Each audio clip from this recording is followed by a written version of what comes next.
You are listening to the Park Flyer Podcast, where we discuss our RC adventures.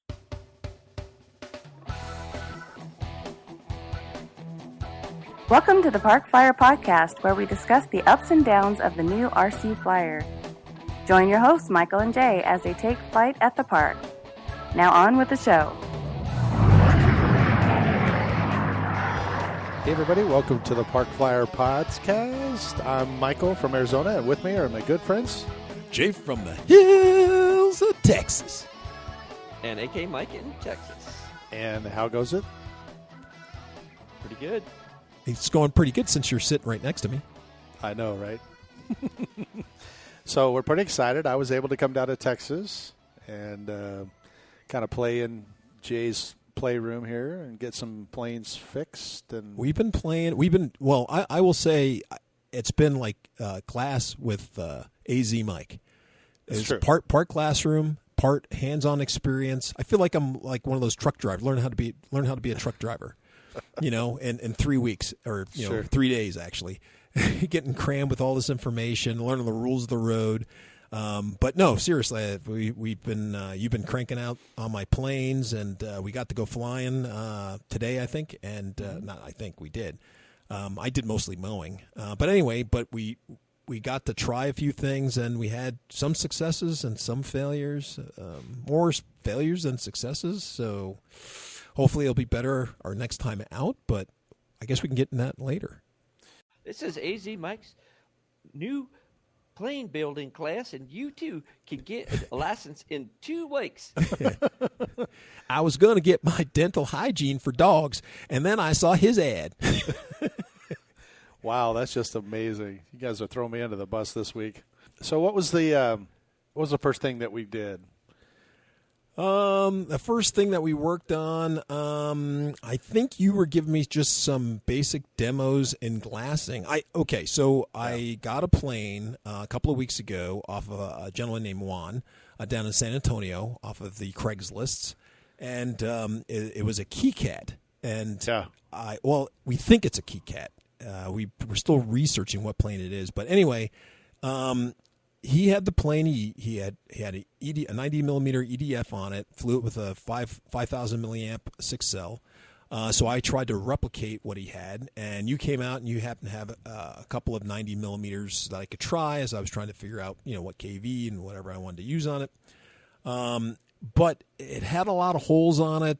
There was a couple of things I didn't like. I wasn't sure where when the EDF sat above, because the EDF sits in the back of the plane. The canopy and the whole fuselage kind of blocks it, and I thought, well, we might need to put some vents. The EDF kind of goes into the body or into the fuselage of the plane, and I was afraid that, it might suck something up from inside the plane or it didn't look aesthetic. So I kind of gave my worries to you, and I was thinking, well, we might have to fabricate some ducts out of fiberglass, and that kind of started us off in our little adventure. That's true. We took a look at it. The EDF sits on top of the KeyCat, and then I was kind of trying to figure out an idea, and I looked at it and I thought maybe I could make a little V pattern that brought air into it, and then how do we cover this hole? So this was a good opportunity to kind of jump in there and use basically balsa wood and put a little fiberglass coating on it and go from there. Yeah, and so I definitely I had some very bad misconceptions about balls, fiberglassing. So one of the things I thought it was kind of a mystery to me, even though I've watched a million YouTube videos of people doing it. And when I was back in Alaska, I had an opportunity to meet a real true craftsman, but I never got a chance to get hands-on with. I brought a couple of projects. In fact, some landing gear viewers that were fiberglassed, I brought to him, and he fixed them up and stuff. But I never got to sit with him and see, to see how he did it. So it was still like magic, right? I would just give him a broken part, he'd come back, and it would be new. But I didn't know how he did it. I didn't know if he was shaking the chicken bones. I didn't know what he was doing. So I got to dispel my fears because I was kind of afraid of it, right? It just was like this black magic that I didn't know about. But it kind of reminded me of when I first started flying park flyers, you crash a plane off a little foamy, and then, you had to repair it or buy a new one. And so a lot of people just go and buy a new part that they broke. And then, I started getting into learning how to fix foam, and our common thing that we usually say is, make foam BITCH, right? That's right. And, yeah. Basically don't be afraid of it. Just get some glue in there, just shape on it, grab some spackle, sand away, and then spray paint it, and you'll never even know that it was broken. Correct. Or a little hot water, bring the foam back out, that kind of thing. And as it turns out, it was the same, not exactly the same, but it's kind of similar with the fiberglass, and that's what I thought was very amazing. Yeah, it is kind of amazing, and it was a good opportunity to, take a look at it, have you kind of jump into it. I'm passing along a lot of the stuff I had from Spencer. Yay, Spencer! But having watched him take wrecked airplanes, turn around, jump right back in, fix them all up, it's amazing to watch that. So after having spent time with him, now I'm passing that along to you. Yeah, and it's been real nice because the Amazon guy's been showing up at my house, and it's been very nice. Except for the day that it rained really, really bad, and Becky comes walking in with these 2 packages, and they're just dripping wet. They're just soaked. Oh, and, that's true. And then she goes, "Did you know the guy just, I just picked these up outside?" And I go, "Oh, what, right at the door?" And she's like, "No, out in the middle of the driveway." And I'm like, "The middle of the driveway?"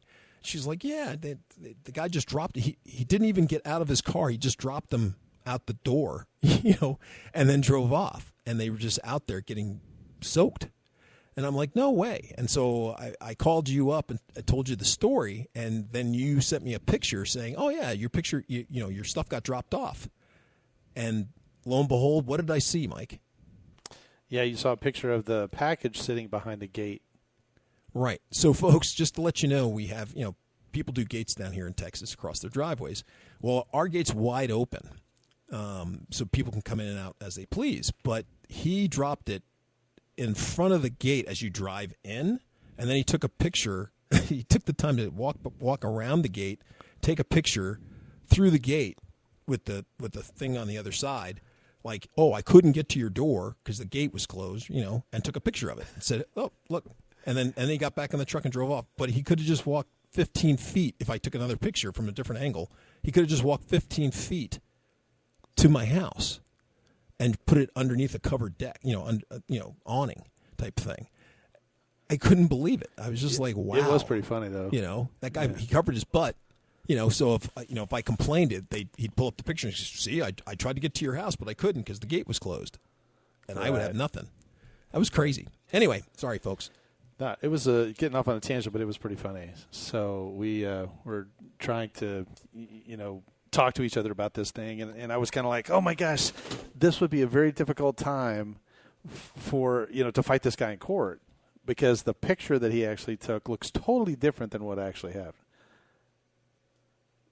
And what actually happened, Jay kind of explained what actually happened, and so therefore, I started laughing because I basically got the the picture on my Amazon account since I had sent you stuff, and now it was something that we can make fun of each other for, so it was kind of good.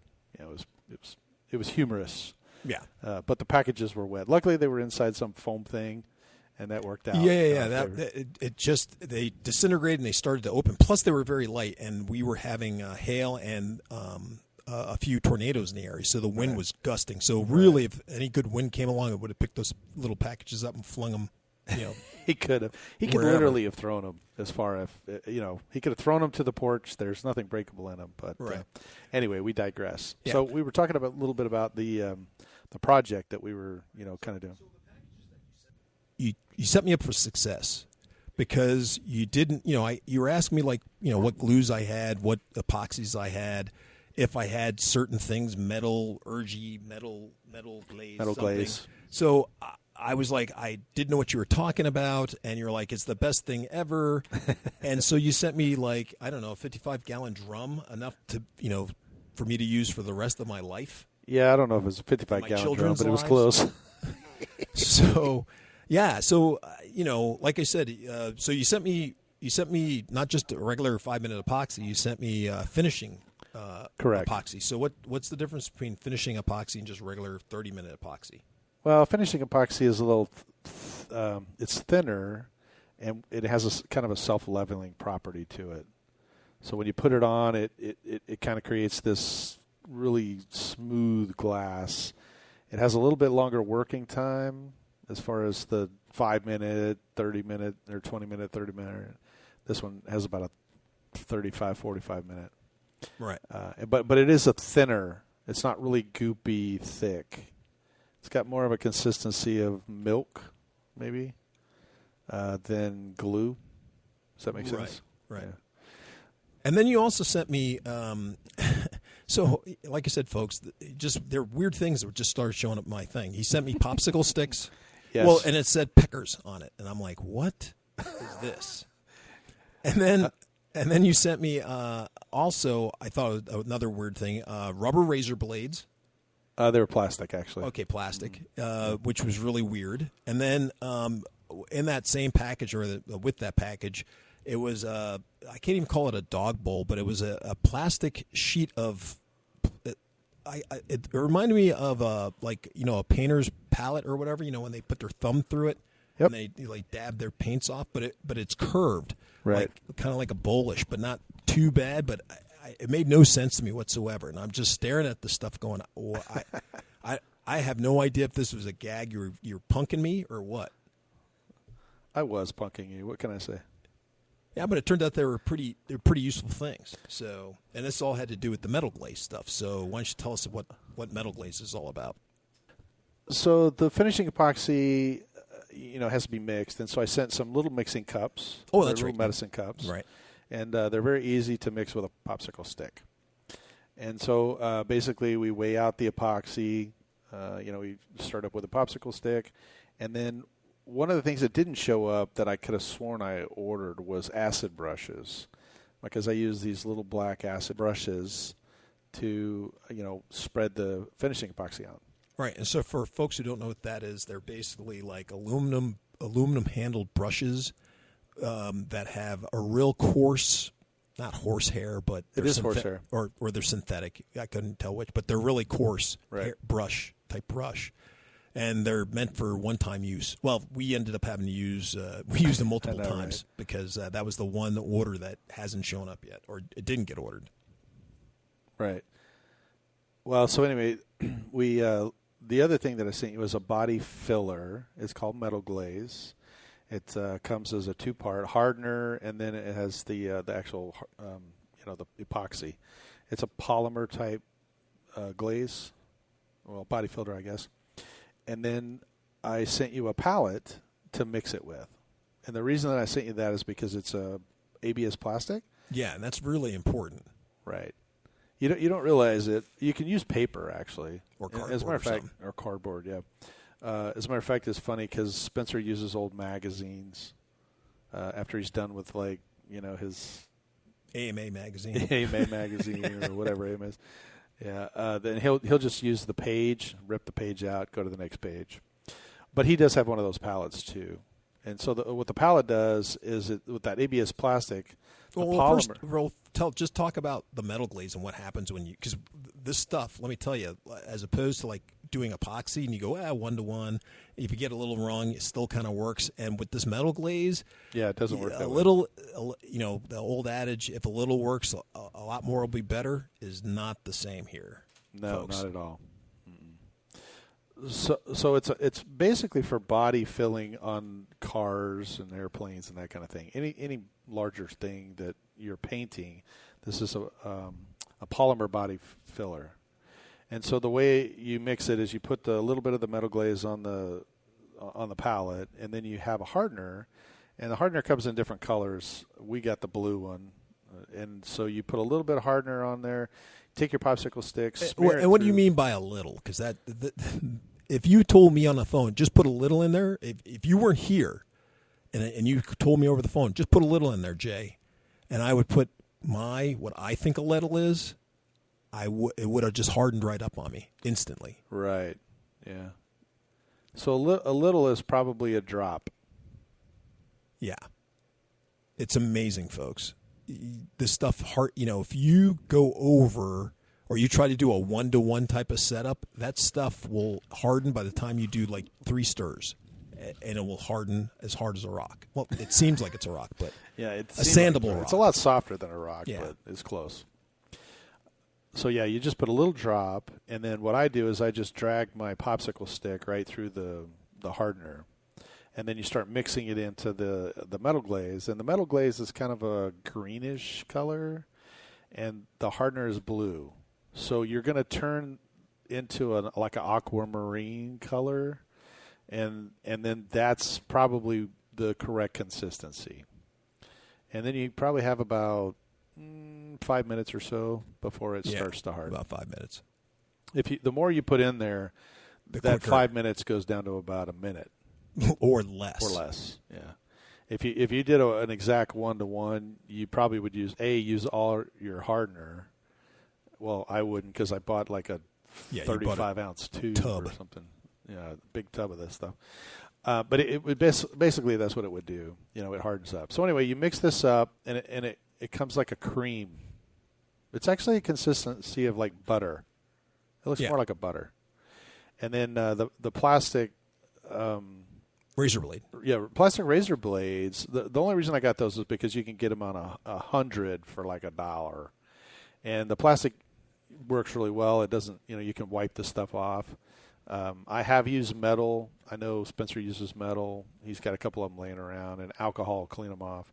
But the plastic ones, to me, worked a little bit better. And they come with a little handle. Yeah, and like you said, when you're putting this on and you're trying to get a thick or thin layer, having that razor blade type tool works really, really well. Right, it does work really well. So we took the KeyCat, and we looked at, actually it was your glider. Yes, the glider. Yeah, sorry about that. We did more work on the glider for that. So he has a speedy glider that we got, how many years ago, man? You've had that thing forever. It's been a long time. Yeah. I'd say almost a decade. Yeah, so about 10 years ago. He got it. I put it together when we were up in Alaska, and then you went and flew it once. Once. Yep. Right, tip stall dummy. Right. And so all the web boards said that the wing saddle was really weak, and you should strengthen it up. But a decade ago, working with fiberglass would have been a little troublesome, right? Yeah, absolutely. Like I said, there's that black magic stuff. I knew nothing about it. Right. And so instead of strengthening it up, you just said, I'm going to go fly it. Well, I was going to go fly it, and I figured we could strengthen it up later. Yeah. Right? And the crash wasn't like, wham, smash 500 miles an hour into a tree. Right. It just tip stalled as we were taking off, and it just did a little tumble. I mean, not a tumble. It just kind of rolled over, and it shouldn't have done that much damage, but it just ripped the wing saddle right out of the plane. Just, and that kind of shattered, because it, it was all pristine, had this great, a gel glass on, gel coat on it. And it fractured that, and it was just like, I was just like, oh my gosh, so much damage from just a minor, hard landing. Wow. So yeah, it was pretty devastating. Yeah, that was pretty crazy. So it got put on the shelf. But yet you kept it. Yeah, well, I did, because I figured at the time, I knew the guy up in Alaska who did great work with fiberglass, and I was hoping to get him to help me. That didn't repair happen it. though. And yet you carried it all the way to Texas. I did. That's true. Yeah, it got shipped all the way down here. I had. You got to keep the faith, Mike. You got to keep the faith. Well, he knew that at some point, someday in the near future, it was going to come back and be able to help him out, and so here I am. So the other thing that it did is punch the nose in. Oh yeah, I broke the punched in the firewall. Correct. So it was a piece of wood, and it had a fiberglass on top, and then the motor mounts through the middle of it, and all that was just shattered. I mean, it was all broken inside. The wood was all falling apart, and there was huge cracks in the front. So what did you see happen when I took it off the shelf? Are you talking about when the nose? Yeah. Oh. So next thing I know, you whipped out a saw, and I'm like, "What are you doing?" And you're like, "What?" And next thing I hear is, "Roof, roof, roof," and you hacked it off like a crazy man. Yeah. And I'm like, I hacked the whole nose shouldn't off. you measure something? Should you take a picture, like, with your iPhone? Should you do something? And he's just like, hack. He's just got this gleeful grin as you're just hacking off pieces. And I'm like, whoa. Mike's lost it, because I was thinking he had to measure and, like, take measurements and weigh things. And you're just hacking stuff off, not even giving a care. Yeah. But amazingly, it looks beautiful. So, like I said, it's still a little bit of black magic to me, but it was cool to see the process. So there were two things. We hacked off the nose, including the wood behind the nose. And then there's a little vent up front, and it had a crack in it, and then the saddle was missing. So the first thing we did is jump on the saddle. We took a piece of balsa wood, and we measured it for the saddle, put it all in there, tacked it in. No, laid up hardwood. the It was a fiberglass. hardwood 10x10. Oh, that's right. It was hardwood. Right. Yeah, and then hardwood. we took the pink foam. Then we took a pink foam, and we made the curve that sits on top. And then we took some fiberglass, some finishing epoxy, and we made the little saddle. And we just kind of built it up. Now, quick question. So one of the reasons we had to do this was because, of course, in this move, yes, I brought the plane and all the major parts. I could have sworn I had the piece of the saddle that actually broke out. And, of course, I'm going to discover it the second you leave the house and, when you take a trip and head back home, I'm going to find that saddle. But if we had found the saddle, would it had been better to take that, or quicker, to use that broken piece, to put it back in, either to use it as a mold or could we have just laid glass over that and fixed that? I was just wondering if it would have been better if I would have had it. The answer to that is yes and no. Oh, I was ready to say, AK hates when I answer questions. So, hey, should I use this Yeah, escape? it depends. Yes, no. You can use it, but you shouldn't. Or Well, okay, so here's the problem with this. You'd have to look and see how much damage was done. So, if the saddle was all one piece and it broke off fairly, clean, you could probably put it back in, not really tack weld it, but you could use CA, tack it into place, now use a piece of glass over it, and do that. But if it was shattered or broken multiple pieces, you just kind of have to shape it, put it in there. You don't want to take, broke pieces and kind of try to hopefully put them back together. Just use something new, right? okay. But if the piece is big enough that you can salvage it and it'll fit in the hole and you just trim up the broke areas, then that's better. Kind of like the landing gear we were talking about last week. Right. I couldn't really salvage the broken parts, but I was able to cut outside of those and then, just replace everything in metal, make it look better. So back to the nose. I took a cutting wheel and I cut the nose off with all the wood and everything. And so now you have this big hole in the front of your glider. And the look on Jay's face was classic because after I did that, and it was a quick, just a big whiz wheel, and I just went right through there, and it was off, and his face just looked like, oh my gosh, you just destroyed my glider. Well, I did that, but anyway, you just made it. It's just like, well, if you're proving a point, That's true. You did destroy it, but I made it that's worse. right. I was just like, wow. Yeah. We are not going backwards from that. That whole thing of measuring twice, or what is it? Measure three times before measure you twice, cut. That cut was once, out or the cut window once, with that one. measure twice. Cut once. Thank That's you, it. Mike. So yeah, that was out the window with this particular job. There was no measuring. There was no twice. There was no nothing. As he's watching TV, I'm like, wow. Well, so honestly, I just cut right on the edge of where the nose made the corner. Right.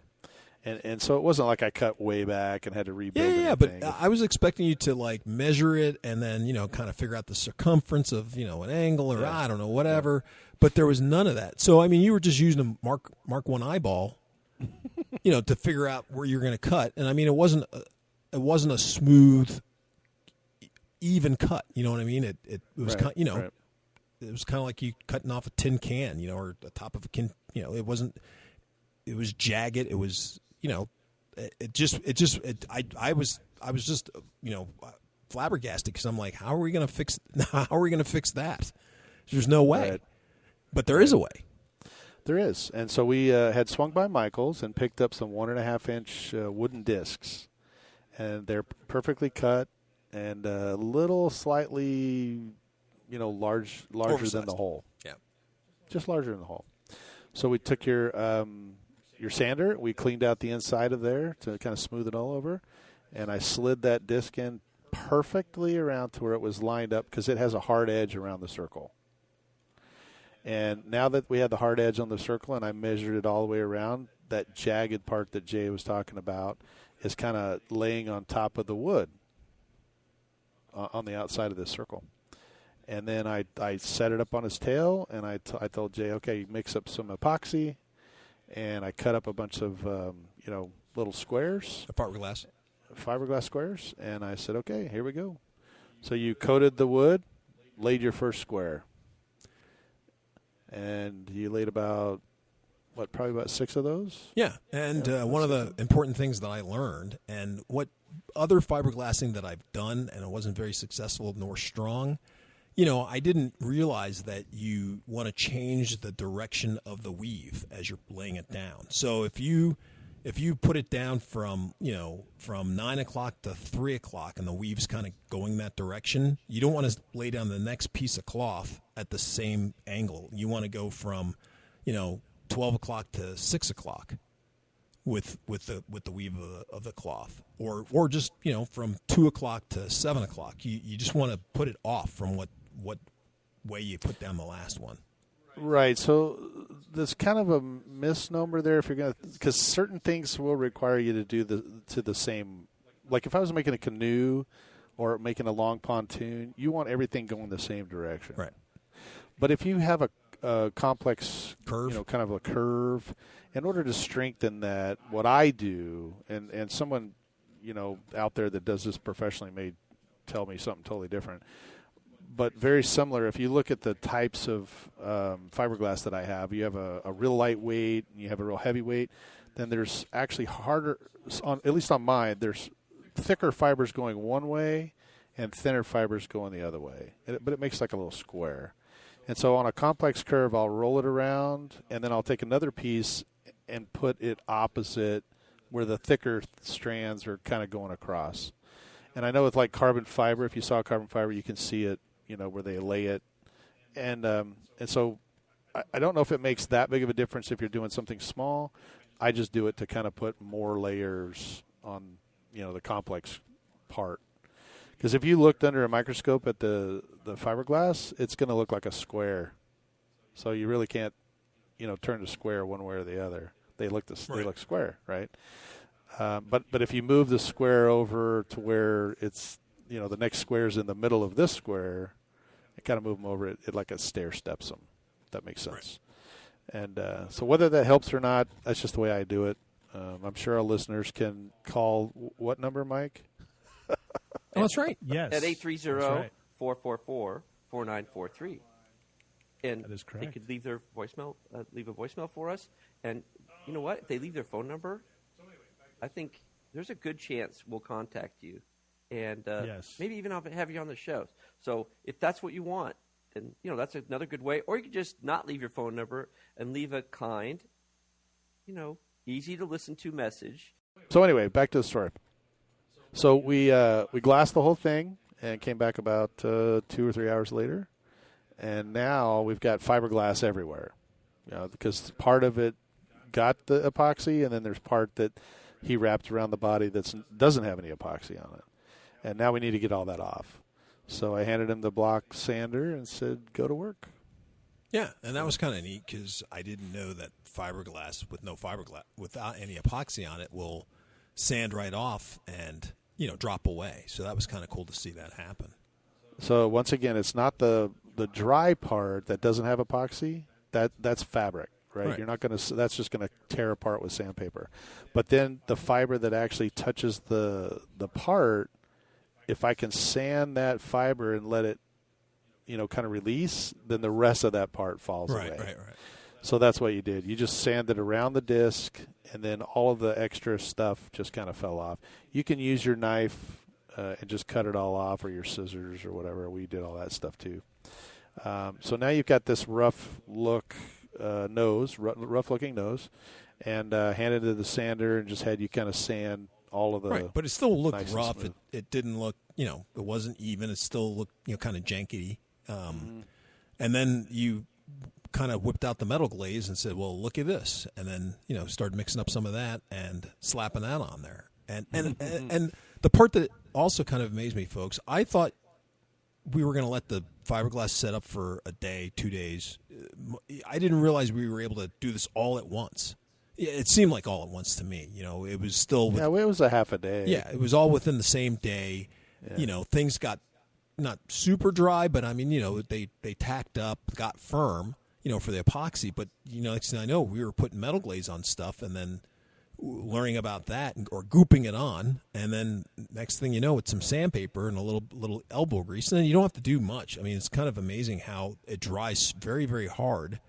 But like Mike was saying, it dries hard as a rock, but a sandable rock. And the stuff just falls away when you apply sandpaper to it. And you have to kind of be careful because you can just sand back down to bare nothing again if you're not too careful. Right.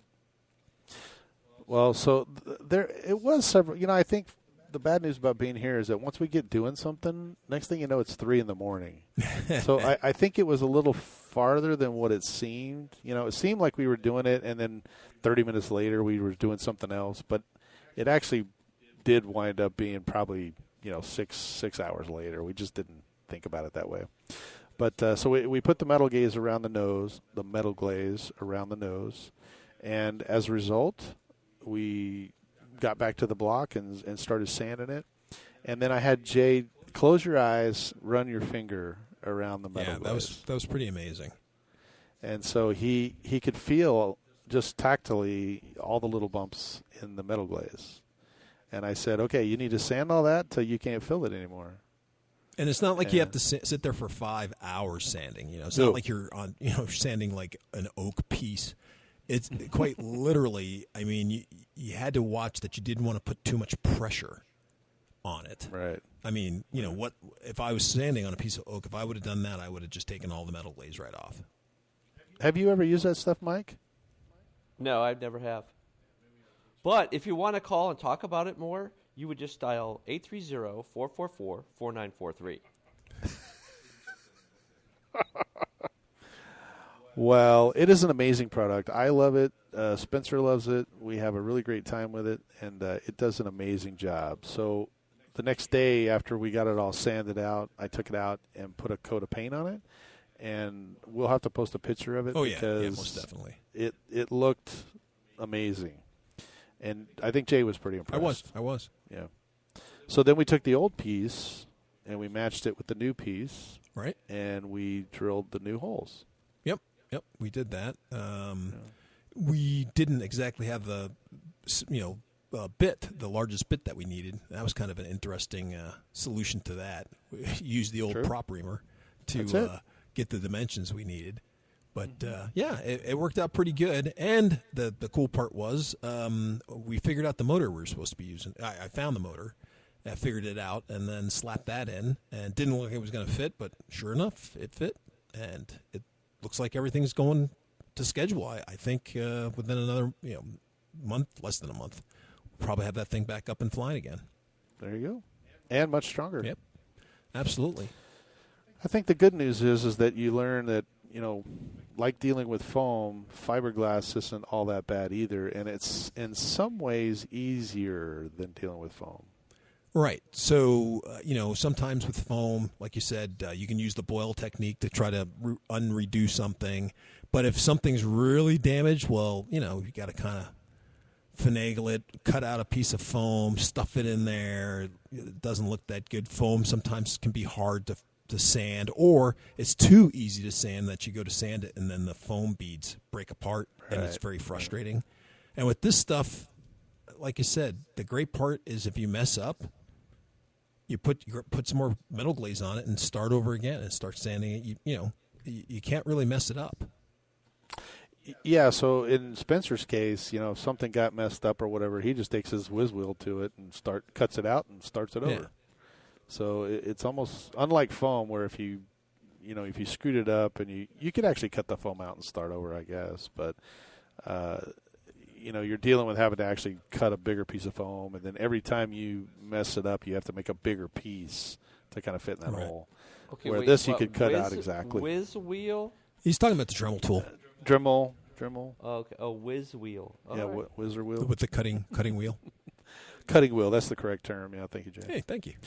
So, but anyway, it's been a good time so far. We learned a lot. I think Jay has fallen in love with the metal glaze. I have, and it's a great product.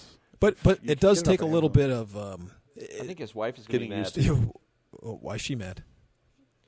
because you fell in love with the metal glaze. I mean, come on. Oh, but I still You've been married like for- her chicken. Oh my god.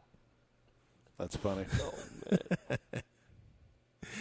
Anyway, so that was like the first day or two was just doing that, and then of course one of the other reasons why you came down, it just kind of worked out. Fate was kind of funny. I had kind of was poking around on Craigslist, and I found a thing or two, and I sent it to you and AK Mike as well about Right.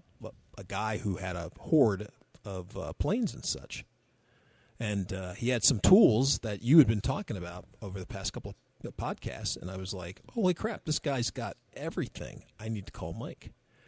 And it didn't sound like we were going to get here. I didn't know if the guy was going to be able to make it, but I ended up sending him a text, and he replied back to me, and then we started talking. His name is Prescott, and he basically was like, hey, I have these planes. I have a bunch of old-timer planes, and I have a bunch of tools and stuff. I'm not sure what all they are, and and I'm not sure what these old-time planes, what their names are or what they are. So he sent me some pictures, and I recognized a couple of them as Carl Goldberg aircraft, and so I sent him some pictures of what they looked like, and he goes, hey, yeah, this kind of matches this, and sure enough, we were able to figure things out. So, like I said, everything kind of lined up, and Mike and I jumped in the car and went down to see Prescott, and helped him out with a few more planes, and he was actually selling a bunch of stuff, and I think a few things came home with us, to be correct. Yeah, they did. I was a little overwhelmed with how many airplanes the guy had. It's like he bought out a hobby store. Very much. Oh, an old hobby store. Yeah. Most everything was a build. I told him, I said, I feel, excited that you have all this stuff, but I feel sorry for you too, because, with the stuff that's on sale today, who wants to build when you could just buy it out of the box Right. and put it An together hour and and fly? half an hour later, you're good to go. Right. This one you had to So- plant the seeds. You got to wait for the tree to grow. Right. Yeah. But But he did have some, not only just old-time planes, which was kind of cool, but he also had plans. now that was cool. And Those plans were amazing. yeah, so the individual who had owned all this stuff prior, he had a original set of plans, and I guess he worked for a printing company or something, and so he would duplicate all the plans, and then he'd put them away and stuff. Right. So it was really, really cool. How many plans he had, how many originals, how well the original plans were kept. So if he goes and puts those up for sale, I think those are going to be a hot little item once he puts them up on like hobby RC groups. Yeah, they were all printed on the blue papers and really big. What I thought was a really good idea. I told him I should have bought all that stuff and like paper. Wallpapered my shop. Oh yeah. That would have been really That cool would have been because kinda those were big, huge original RC plans from all these different planes. It was really cool. Oh yeah. So, but I was more interested in the tools section. Yep. Guy had like a Microlux store. Yep. Which you have to now. You are the owner of the Microlux store. Which yes, that is correct. Now I am now the new owner of the Microlux store. Most excellent. Well, I was kind of happy because I don't know if the listeners will remember, but I had an old Great Plains Cherokee, which I had back in Alaska that I brought with me down to Texas, and I had a brownout in my receiver. I had an orange receiver and it browned out on me. and just totaled that plane. Yeah, but let's not give the orange receiver a bad name. It wasn't the orange receiver's fault. You have to admit that the amperage coming out of that escape wasn't enough to feed that thing with all them servos connected into it. You were doing some tricky maneuvering with just about every servo when that thing round up. That's just my thinking. Sounds like there's more to this story than people I think that's. that he's letting on, right? True. That's true. Well, that's true, but I did miss the aircraft because I had it for so long, and it was like one of those models that I hadn't really crashed it ever, and it worked. And it just worked really well, and it flew well, and I just enjoyed it. It wasn't like the fastest, it wasn't the most acrobatic. It just was a good, fun plane that I enjoyed flying. So he had one, and I was able to get the plane, the kit again, because they're discontinued, and so he had one. So that was really nice. And hey, Mike, we also almost found a motor for you for one of your new projects. Yeah, you sent me that picture, and I was like, "What is this thing?" It turns out it was a brushed motor for my plane. I guess the plane I have, I think it's a BD-15 or BD something. BD-5. BD-5B. And it needed a high max motor, and I guess the one that Jay found was the one that was originally intended for that.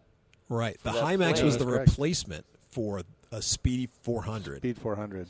So this guy had a couple of them, and that's why I took that was the first picture I sent you, and I said, "Oh, look, we got the motor you need."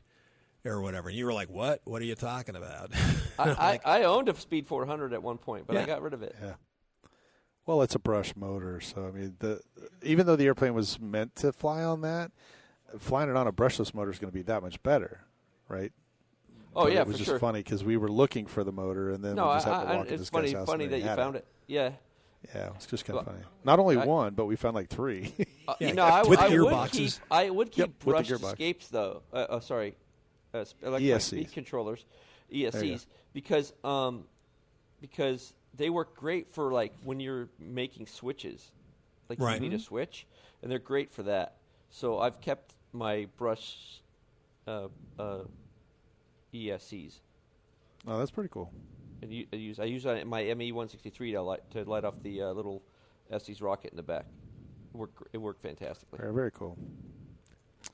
Well, once again, just want to send a shout out to Prescott, and thanks for hosting us for a few hours because we sat there and we went through all of his stuff. Yeah, we did. And his girlfriend was kind enough to put up with our antics while we were, taking his time away to look at all the planes and all the gadgets. Because that's the other part. There was every type of gadget you can imagine because, it was the little knick-knack things that also kind of piled up in our, got in our bags as we were heading out. So, yeah. That was a good day. I felt a little bad, though, because his girlfriend was looking at us, and we were dragging all of that stuff out. After she probably had put it all in, these little cubby holes, got it all out, and we drug it all back out. I felt bad. So I didn't want to talk about this because I'm kind of embarrassed, but I decided that I'm going to talk about it. Well, I'm brand new to retracts. Never used them before, and don't, I know how they work, but never really used them before. And so I was putting some together, and I was doing some testing, and I used the servo tester incorrectly. Yep. Yes. So So aside from the fact that I used it incorrectly, which ended up destroying the retracts, what I came to really want to find out was how, somebody who's never worked with retracts before, there's not really a lot of information out there. I mean, I Googled around a little bit to try to find stuff, and I suppose if I tried a lot harder, I could have found some more technical information. But like the instruction manual for the retracts doesn't really say what the voltage limits are on a retract. If it had said that, I probably wouldn't have made the mistake I made. But it's not really their fault. It's mine. I'm taking the blame here. It's my responsibility to figure that stuff out. But, it's not really obvious what you have to do. So first thing in the receiver with the servo tester is you got to use an escape, the ESC. So you got to use an ESC. And if you don't, that's going to create problems for you. That's okay. first. So I don't use an ESC on my servo tester, which is probably why I didn't. It's because I've watched you do it 1,000 times. Where you just plug in a battery. I use a specific battery though. I use a 4.6 to a 6 volt battery.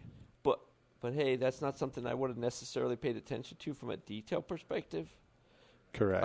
I might have expected different things, and so it's just bad assumptions on my part. Again, my fault, my issue.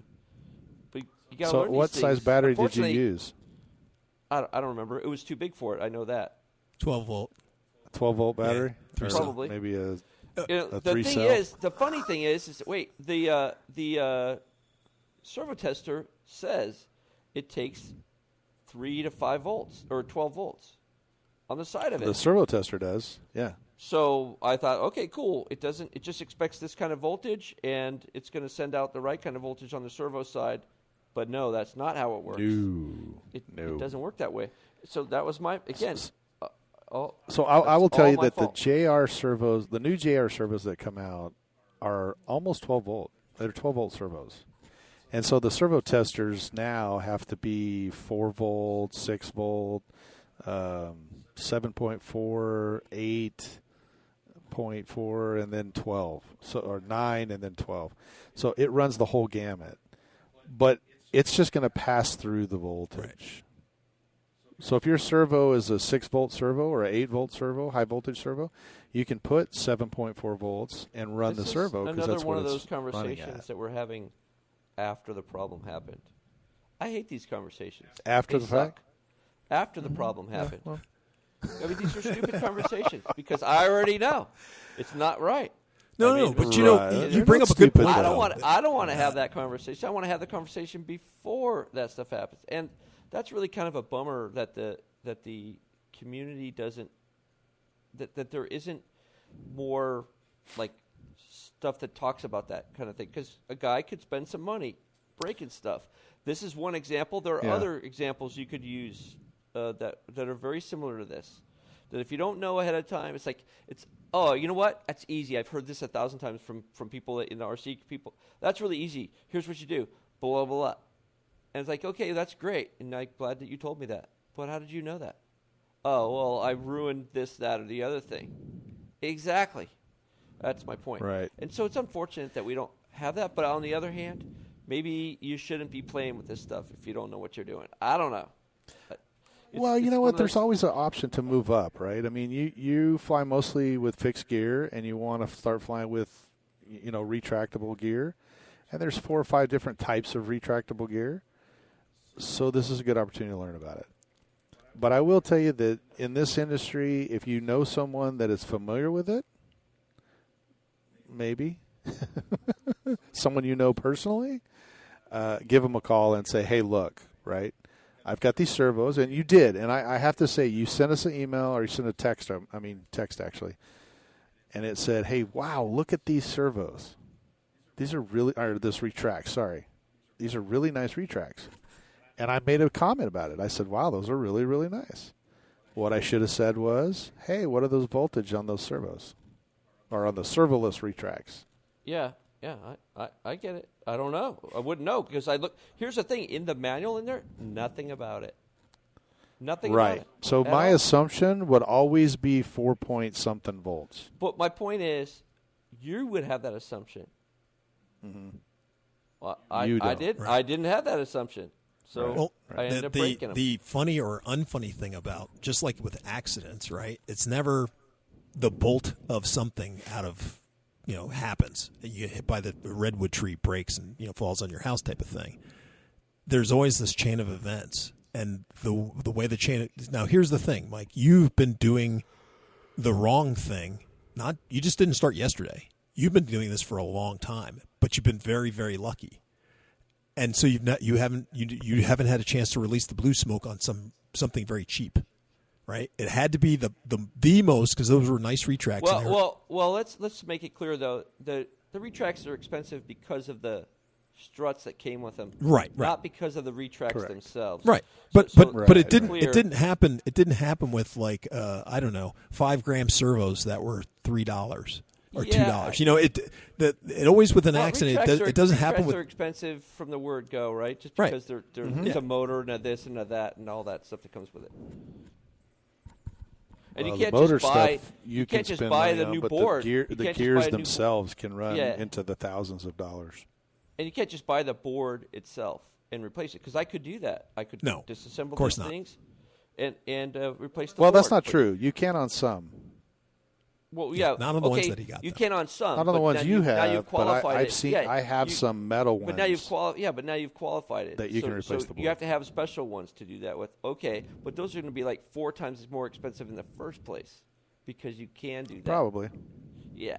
So, but that's okay. I mean, the reality is that. So the problem that I had was, okay, I break these and I try to go find them, and of course the ones that these were made aren't in stock anymore. Now I don't even know. How do I even know how to replace them? How do you figure out? Interesting, because I found them in about 20 minutes. Yeah, and here's the second thing that happened. Is Mike said, "Oh yeah, I found those. It took me 2 seconds." It's like, really? How did you do that? I used the serial number. The what? The serial number. It was right in the picture that you sent me. What are you talking about? Yeah, it was. Serial number. I think that makes no sense at all. So anyway, this is the kind of thing that I feel like. Who would know to do that? Well, Mike does, obviously. But is there anybody else? I don't know. Maybe some of the other guys that are listening to you. I don't know. But we're talking to Park Flyer people right now, and so maybe now we're going to elevate them a little bit, right? That, but there might be people that have, are familiar with how to do that. Well, remember, before we started this podcast, and if there was something we didn't know, we'd get on RC groups on one of the forums, and we'd ask. And that was a huge help for some of the things or problems that we had back then. So then we got to the point where we were making enough money we could just make the mistakes on our own. We didn't have to ask somebody. We just spent the money and blew up our server. I'm missing a finger. So I think Mike's just to that point now, right? Right. We kind of went down that road. There was plenty of time where I printed that new finger. That's working fine, right? That 3D finger. With that 3D printer, I got that. I was able to. Not only that, it's a cool finger because it has a retractable little blade where my nail is. Chink, chink, chink. It's neat, man. That's funny. Oh my. Well, so did you order new? No, I haven't ordered anything new yet because I have yet to. I have to go and get my caliper and measure the shaft size and make sure I get the right shaft size to be able to do it. Okay. Well, that's good news. Well, the good news is that you can find the servos that you're looking for, and I think you were telling me that Motion RC carries some. I found the exact servos that you require without the struts on eBay. And what happened is that I was able. You sent me a picture, and in the picture on the metal plate in the front of the servoless retract, there's basically a number, and it's a 003 FF003 / such and something. Anyway, it's a big long number that they stamp on that on the servoless retract, and I was able to pull that up and then look for that specific retract number, and it came up on eBay. And the FF is some code, but the 030 is the size of the motor inside. And so I got a bunch of little things that had a bunch of motors and that kind of thing. And so I was able to look it up, and I think they ran, I don't know, $30 or $40 for the set, and maybe $20 for the set. So they weren't super uber expensive, but they were available. And then I think Mike called us and said that luckily for him, the part where the retracts go into the airplane basically don't have pre-drilled holes. Right, and that's pretty. He's lucky there because you were just talking about retracts from like Motion, and a lot of times because I remember one of my planes. I did not that I totally burned it up on a servo checker, but I think something else was going on. And I was like, I'll just buy these, retracts, and I'll just stick them in there. And it looked when you looked at it, and Mark one eyeballed it. It looked like it was going to fit. But the holes were slightly off. Yeah, just ever so slightly off, and I couldn't use them. Well, actually, I ended up using them because I was able to use the old retracts, and they have a faceplate that it turned out that I lucked out that I was able to take the ones off the bad ones, put them on the good ones, and make it work. So it ended up working out. But since the kit that Mike has is so old, the good part about that is that he's able to turn around and put them in place, and they're built to put in any kind of retracts in there. So it's kind of cool. Yeah. Well, so the good news is that because he doesn't have pre-drilled holes, if he bought the ones from Motion or someone else, he'll be able to. He can just they'll be able to fit. So his biggest problem is, basically whether the strut will fit in that. Right. That's what you want to find out, Mike, is if the strut actually slides into it, and a lot of times you can just put a mic meter on there. And I know he has one. Yeah, everybody. Oh, I think all of us have it. But anyway, you can just put it on there, and if it's a 4.1 millimeter shaft, they can go in there. In this particular case, there's two types, right? One actually slides over top of a rod that comes out. That's usually type A or whatever, and then type B doesn't have it, and it slides inside. But in my case, I'm dealing with electric gear and I'm dealing with air-related gear, so each one of them has something slightly different. So you're just looking for that, and basically trying to figure out if it fits. In Mike's particular case, it worked out because they didn't have the holes already pre-drilled. He's able to buy something and drop it right in. Well, I think for Mike, actually, it's going to be a good couple of podcasts. I think is coming up with him because he's partaking in two different kits, the BD5 and what's the other one? Do you remember what his other kit is? What's your other kit? The Yak 9. Yeah, right? the Yak. So he has the Yak, and each one has its unique difficulties. So I think it's going to be pretty good for our listeners as we kind of take Mike through this process because he hasn't built.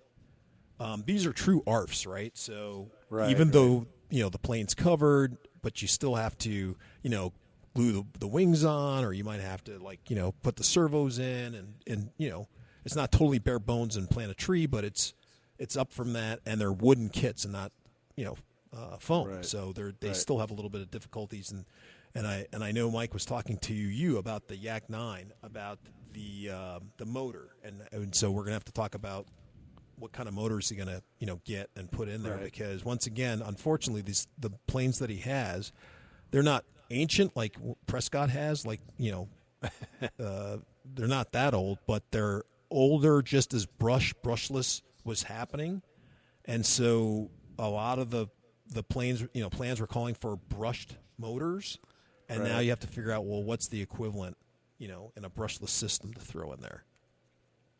So that's going to be kind of interesting. And I think the the airplanes that he has, they're old enough that they called for brush motors. One, I think the BD5 is a brush motor. The other one is some other type of brush motor. So now when you're upgrading, you have to get the right kind of motor. Right. And I think that unfortunately our time is pretty much wrapping up, but we can use that as a topic for the next time.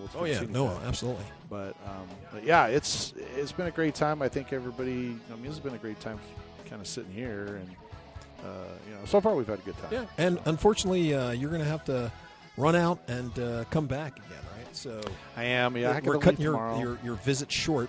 It is. For I got to run out. I've been asked to help a guy out. I got to do something for somebody, and I'll be back in. Well, it'll be cool. Well, in the meantime, I'll be fixing.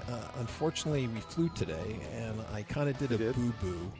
And on your beautiful 3D aircraft that you painstakingly put together with popsicle sticks, toothpicks, and love, you recreated it. And I kind of dropped the Frankenstein baby while I was flying it, hard landing, and gave it I didn't break the nose off, but it needs a little. You busted a couple of pieces. Busted a couple of pieces, so I got to go back in there and do some gluing. That's all right. That'll give me something to do. All right. So, well, that'll be something else we could talk about coming up here in the future. So, anyway, Mike, I'm looking forward to when you come back. I am too. All right. So we'll do it. Well, unfortunately, our time is up, so we're going to have to let you go. But we're going to have more shenanigans for you. Oh yeah, the shenanigans are coming. Yeah, if you have any comments, please jump on our Facebook listeners page and give us a comment there.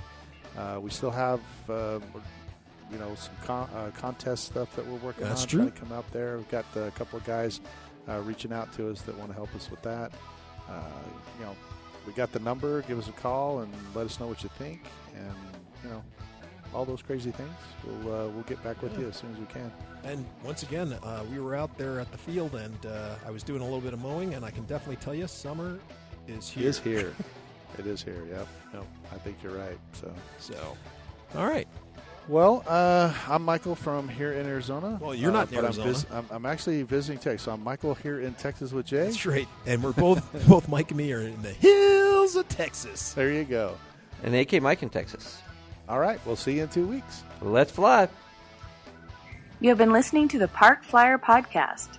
Thank you for joining us, and we look forward to your next visit. Please give our show a star rating and review, and feel free to email us your questions, topics, or suggestions to parkflyerpodcast@gmail.com.